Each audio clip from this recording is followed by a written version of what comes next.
Muito bom dia a todos, já estamos no ar com Caminhos de Luz aqui pela Sim TV.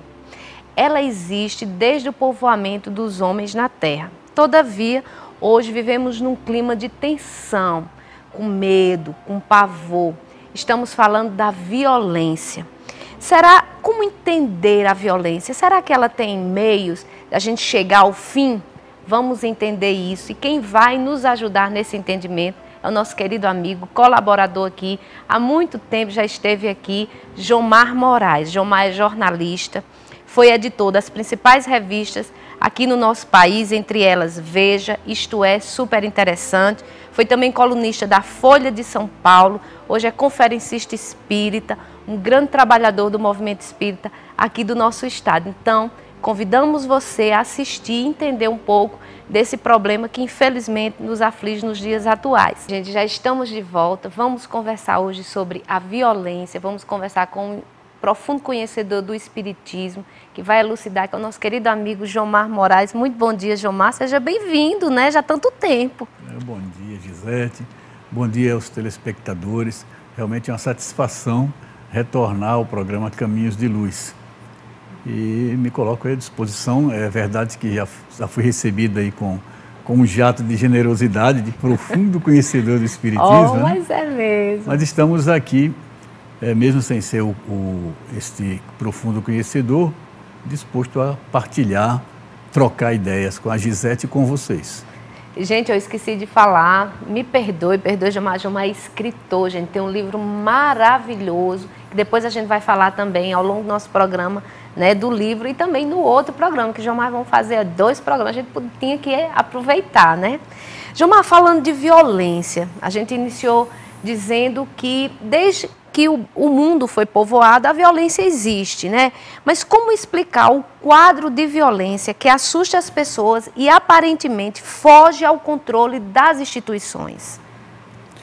Bom, Gisete, nós temos que ver aí as raízes da violência, né? O que nos torna violento? Não é necessário ser um cientista social, nem um pesquisador do cérebro, para perceber que quando nós praticamos um ato violento, nós estamos acuados, nós estamos ameaçados, nos sentindo ameaçados. É isso que nos torna violento, por exemplo, com um parente, com um amigo ou com uma pessoa estranha que por alguma razão nos suscita medo. E aí está o foco, a raiz do problema, medo. A violência, ela é fruto do temor, ela é fruto do medo.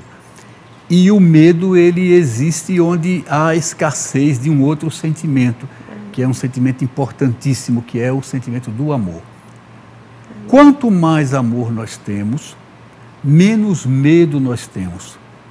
E, consequentemente, menos serão as nossas atitudes violentas, porque nós não estaremos nos sentindo ameaçados. O amor nos dá esse senso de integração. O amor faz com que a gente baixe a guarda. E o medo, pelo contrário, faz com que nós ergamos barreiras.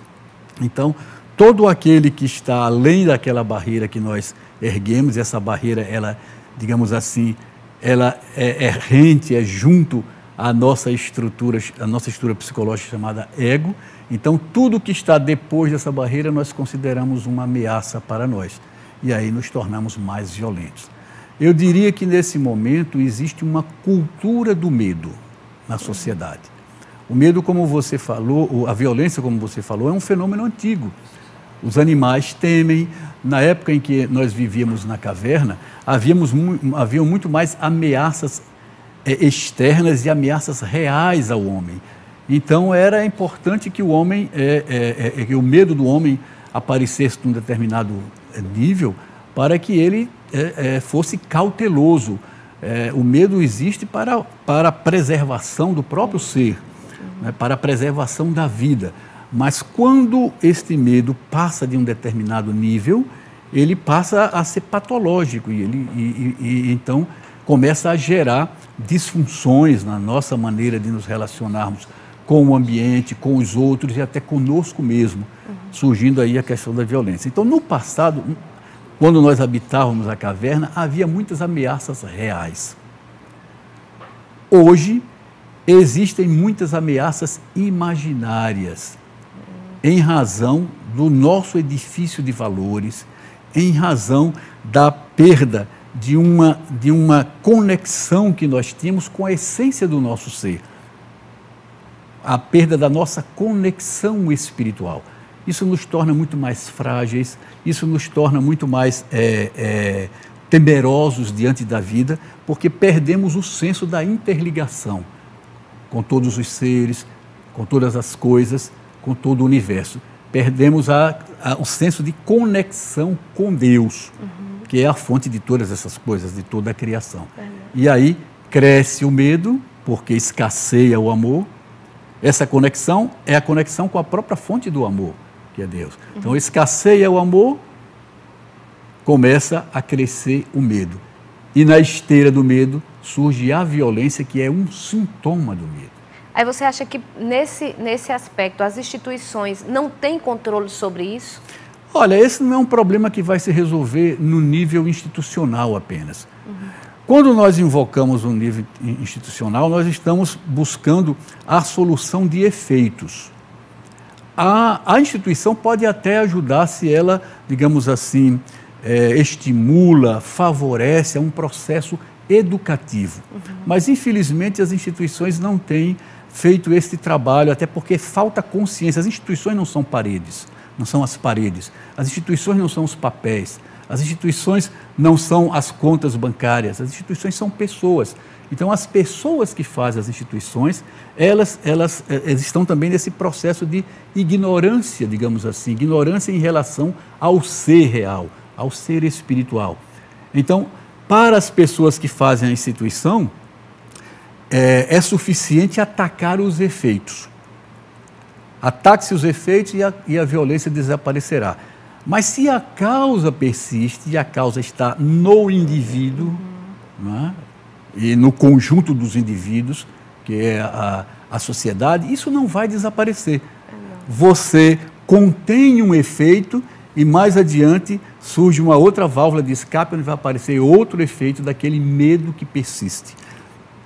Daquele medo que é um medo existencial, em razão dessa falta de conexão com o mais profundo do ser, que é o espírito. E no plano da instituição, por haver, digamos assim, a ignorância em relação à causa profunda do problema, há também todo um jogo de interesses. A cultura do medo, ela serve a interesses, digamos assim, colossais no plano econômico. Eu diria até o seguinte: o medo favorece, de certa forma, a economia, porque o medo faz com que você compre. O medo faz com que você imagine que você tem que obter coisas externas, recursos que te protejam de uma ameaça que pode ser real e pode ser imaginária. Então você vai ter que erguer o muro, você vai ter que comprar a cerca elétrica, você vai ter que contratar um serviço de segurança, você vai ter que usar esse ou aquele remédio, você vai ter que usar isso ou aquilo. Então tudo isso favorece o carro blindado, as câmeras, né? As câmeras de segurança, enfim, todo um aparato que também move milhões, na verdade bilhões de dólares na economia. Então, a questão, digamos assim, como se diz na gíria, o buraco é mais embaixo, nós não estamos descendo a raiz do problema, porque no nível institucional nós só atacamos a superfície, só abordamos a superfície do problema e ainda assim abordamos a partir de uma postura viciada e condicionada a interesses, às vezes, inconfessáveis. Há uma cultura do medo e há um interesse por parte de determinados grupos em perpetuar essa cultura do medo. É verdade. Infelizmente. Infelizmente. Jomar, o mundo está mais ou menos violento do que no passado, porque temos a impressão de que a violência é avassaladora e a sensação de que somos impotentes para administrar ou contê-la. Olha, eu diria que, apesar das aparências, o mundo hoje está menos violento. Ninguém detém a marcha evolutiva. Nós estamos sempre melhorando. Estamos ainda, eu imagino, não é uma afirmação, porque eu não sou Deus. Mas imagino que nós estamos ainda subindo a ladeira. No mundo das formas, todas as formas, todos os seres surgem, têm um processo de evolução, sobem a ladeira e depois declinam. O homem também, enquanto forma física, vai ter o seu momento de declínio na face da Terra. Não é? A própria Terra vai desaparecer um dia. Não existe nenhum mundo, nenhum sistema estelar, nenhum planeta que dure para sempre. Isso é do processo da vida nesse nível dual, nesse nível das formas. Porém, nós estamos ainda, ao meu ver, subindo a ladeira, nós estamos avançando, nós estamos melhorando. Quando nós éramos habitantes da caverna, havia muito mais medo, muito mais tensão e muito mais estresse do que hoje. Primeiro, nós podíamos ser atacados a qualquer momento, à noite, na noite escura, sem iluminação, por um animal, pelo tigre, né? Pelo leão. Né?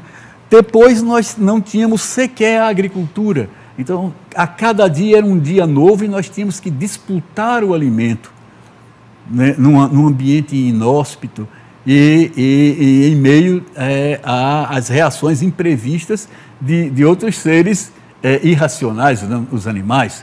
Então, a tensão, o medo era muito maior e o nível de violência, portanto, era muito maior naquele tempo. Hoje, apesar de tudo, apesar dos delitos que às vezes nos assustam, nós temos menos violência do que no passado.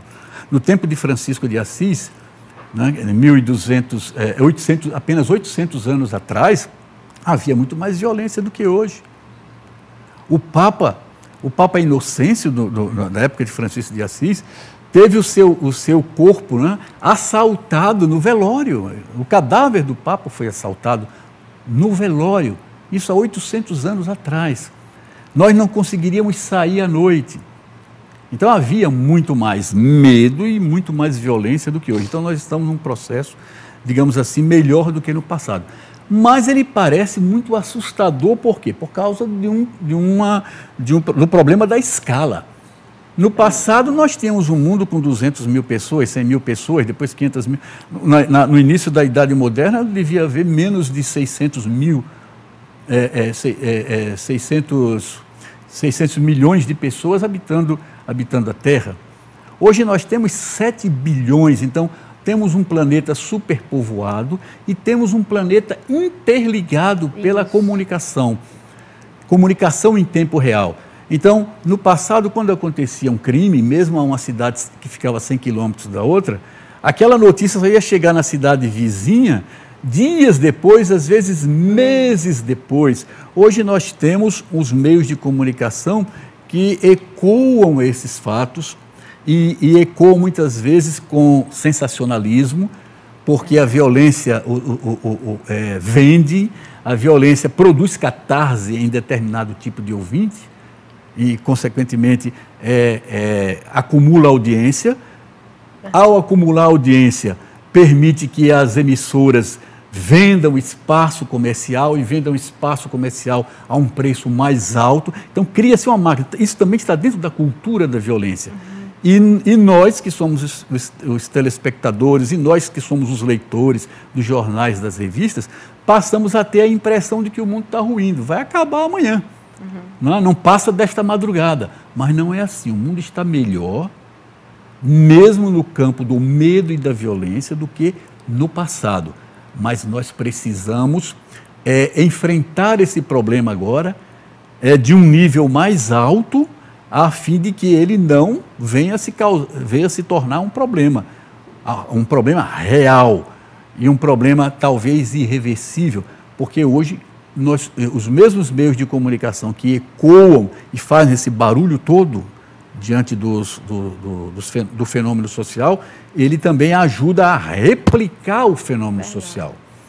Não é? Hoje, ser notícia num programa jornalístico, num programa policial, é motivo de status para aquele que tem a mente criminosa, aquele que tem a fragilidade, né, que o leva a cometer crimes. Então, de certa forma, isto ajuda a replicar o fenômeno da violência, ao banalizar também. Você colocar na hora do jantar, na hora do almoço, a todo momento, os fenômenos da violência, o fenômeno da violência social e dá aquela impressão, né, dá aquele molho que parece que o mundo está se dissolvendo, isso ajuda também a banalizar. E você, como telespectador, ele também liga a TV para viver um momento de catarse, ele vai ter necessidade de fatos cada vez mais chocantes para despertar a sua sensibilidade. Porque um homem espetando a faca no outro já não vai lhe dizer mais nada. Vai ser uma coisa normal. Já vai ser uma coisa do dia a dia, como hoje em dia nós vemos como coisas do dia a dia, a brutalidade no tratamento convencional entre as pessoas, determinados atos de corrupção, as pessoas acham que é o esperto, se faz uma pesquisa e lá estão as donas de casa se identificando com os personagens de novela que vivem os vilões e não mais as mocinhas e os heróis, a mãe dedicada, o pai herói, mas sim o vilão da novela. Ou seja, quando você começa a oferecer o mal como no cardápio diário, aquilo banaliza e já não choca as pessoas, nem desperta a consciência de que é preciso harmonizar a vida.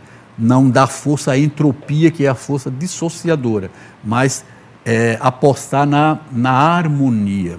Uhum. Chega a ser, Jomar, o que você está falando, para algumas pessoas que acreditam, né, e vivem esse vício, chega a ser paradoxal, né? O que você está dizendo chega a ser conto da carochinha. Para alguns, não, isso não é verdade, porque as pessoas, é como você realmente falou, quando existe assim vamos supor que ocorreu um acidente, isso a gente fala porque a gente vê frequentemente, ocorreu um acidente, corre aquele pessoal todinho para lá, quando chega que não ouve, não teve nada não, quer dizer, não tem sangue. Não há mais sensibilidade, a sensibilidade vem embotando. Isso, chega até a ser indiferente, né? Chega esse processo de indiferença que eu acho que é pior até do que o ódio e tudo, porque você fica indiferente a qualquer sentimento, né? Sem dúvida. O que esse tipo de atitude fortalece é o desejo, a aspiração de você se isolar, de você levantar barreiras. Você começa a olhar para um lado, você vê adversário, você vê inimigo, você vê ameaça, você vai levantando. Fortalezas que o impedem de se relacionar com o outro. Né? Muros que o impedem de conhecer o outro. Num ambiente em que as pessoas não se conhecem, o que medra, o que surge, o que cresce é a violência. Na medida em que eu vejo o outro como uma ameaça, sempre como algo desconhecido que pode ameaçar o meu ego, não é nem o meu ser profundo, o meu self, é o meu ego. Então, o que há necessidade é de nós focarmos a raiz do problema, que é o medo. E o medo, ele é um produto da escassez de amor, da escassez de interação com o próximo. Com essa proposta, Jomar, o que você acredita que pode ou deve ser feito para encarar esse problema e resolvê-lo? Bom, a primeira coisa, vamos partir do nível mais sociológico para o nível espiritual, né? A primeira coisa é a sociedade se conscientizar de que a violência, a chamada violência, não é um assunto alheio a ela. Ela não é apenas vítima da violência, ela é também autora da violência. Porque a violência, ela surge dentro de um contexto de valores que nós cultivamos. Aqueles que nós dizemos que são os criminosos, os delinquentes, e são, não é? Eles não vieram de Marte, eles não vieram de algum outro planeta, de outro sistema. Elas são pessoas que saíram de lares semelhantes aos nossos, parecidos com os nossos, expostos ao mesmo cultivo de valores éticos, de valores espirituais. Então, se essa coisa eclode de uma forma tão massiva como parece aos nossos olhos nos dias de hoje, é porque está havendo alguma falha no nosso processo de convivência e no nosso processo de educação. Que valores nós transmitimos aos nossos filhos? Não é o valor que nós transmitimos através do discurso, mas através da prática. Será que quando toca um telefone, nós sempre atendemos ou pedimos aos nossos filhos para dizer, não pode atender agora porque está ocupado? Ou pedimos para dizer, diga ali que eu não estou? Quando aparece uma situação em que nós podemos ter um ganho ilícito, uma vantagem, mesmo que seja pequena, uma vantagem ilícita, em relação, às vezes, até a um parente, qual é a nossa atitude? Diante dos nossos familiares, diante dos nossos filhos. Ou sabemos abrir mão em favor do outro? Sabemos esperar? Né? Sabemos orientar os nossos filhos para serem cooperativos ou competitivos? Então, a questão da violência está intimamente ligada aos valores que nós cultivamos no dia a dia da nossa vida. E nós cultivamos, na verdade, a mesquinharia, nós cultivamos o egoísmo, nós cultivamos o orgulho, que nos impede de ver o outro como irmão, que nos impede de reconhecer a interligação entre todos os seres, e nós cultivamos a avareza, a ambição e a avareza. Então, tudo isso está intimamente conectado a uma coisa a uma estrutura psicológica chamada ego. É da natureza do ego que ele age assim, mas é da natureza do self, do ser profundo, que ele ilumine, né, digamos assim, a caminhada do ego, que é meramente funcional para as nossas relações no mundo dual, a fim de que ele não se perca.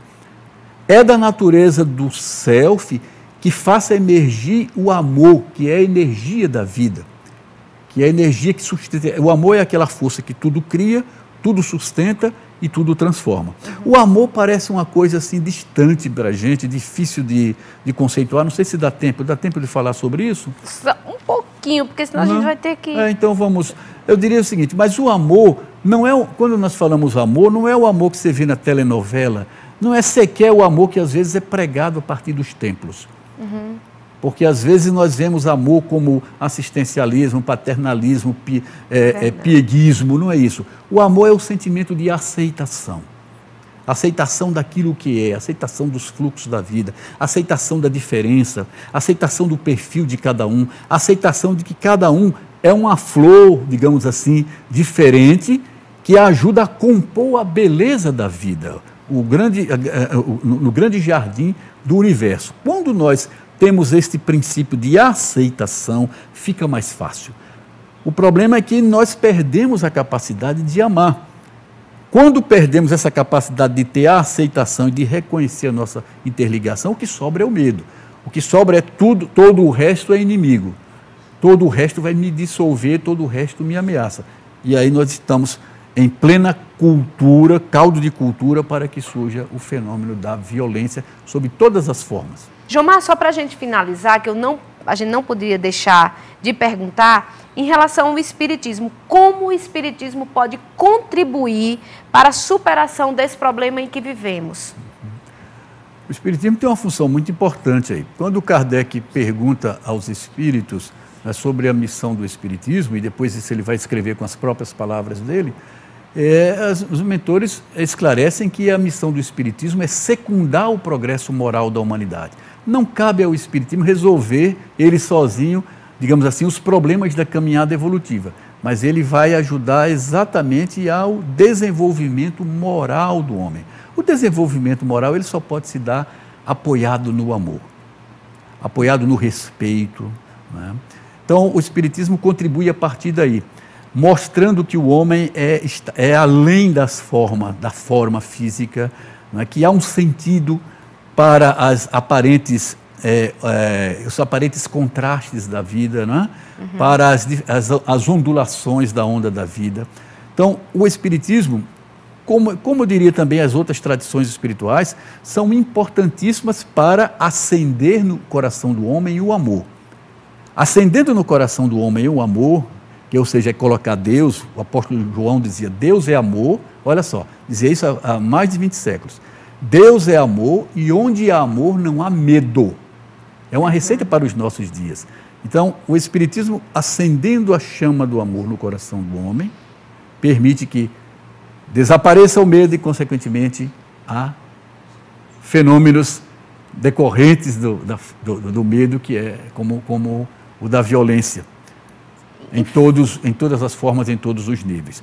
Isso pode ser transposto para o nível institucional, pois que as pessoas é que fazem as instituições. E há nos dias de hoje, não vamos poder falar sobre isso, mas eu quero só dizer que não estou falando de coisas abstratas. Há nos dias de hoje pessoas que, tocadas por esta visão, já estão realizando coisas diferentes. Nós temos a experiência da APAC, na recuperação das pessoas que delinquiram. Nós temos criaturas, né, envolvidas em ações preventivas, porque o que a população, às vezes, assustada, pede é sempre a ação repressiva, mas nós esquecemos das ações preventivas.